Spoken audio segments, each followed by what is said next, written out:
Hey everybody, welcome to the Basis Points Podcast. I'm Kevin Flanagan, head of fixed income strategy at Wisdom Tree Asset Management.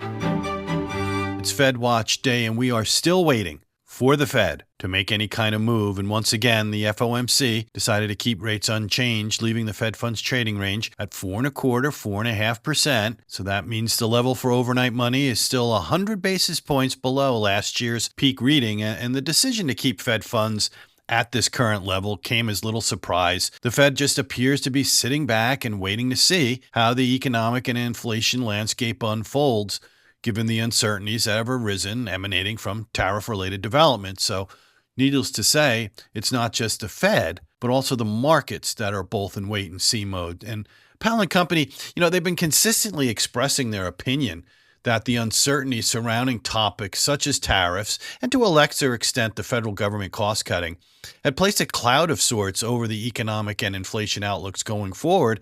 And as we sit here today, so I'm talking to you all, it does not appear as if this cloud is going to be removed anytime in the near future. So that leaves us with, how did the underlying economic and inflation backdrops look heading into this period of uncertainty? And this is something Powell & Company continue to emphasize as well, right? It's important to note how were things. You'd much rather have them in a solid position than a faltering position, right? Going into this tariff uncertainty that we're in.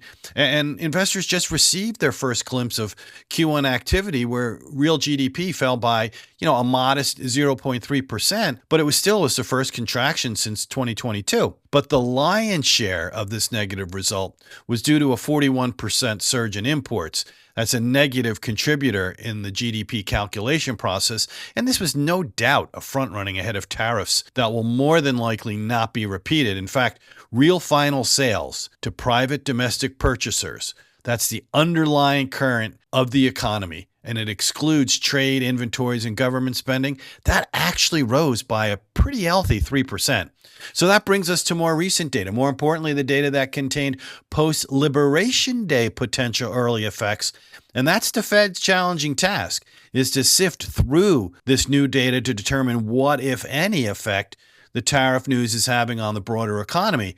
And Powell & Company are no doubt going to be focusing on their dual mandate of employment and inflation to determine how to respond. And the April jobs report, which we got recently, began that process.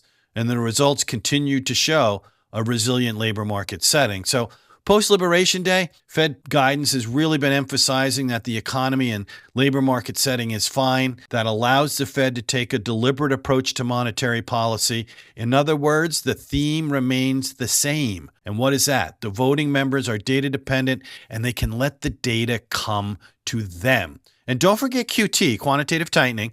Now, nothing this time around, but the policymakers have already tapered their balance sheet reduction. So, it really now is a question of when, not if, that QT could end in the months ahead. And, the bottom line is unless we get some really bad economic labor market numbers over the next 6 weeks or so, this April employment report I just talked about probably knocked the Fed out from cutting rates at the June FOMC meeting. And if that proves to be the case, that would mean the markets are halfway through the annual FOMC meeting cycle with only 4 meetings left remaining for the second half of 2025. I'm going to end it there. Have a great rest of the week, everybody, and be well.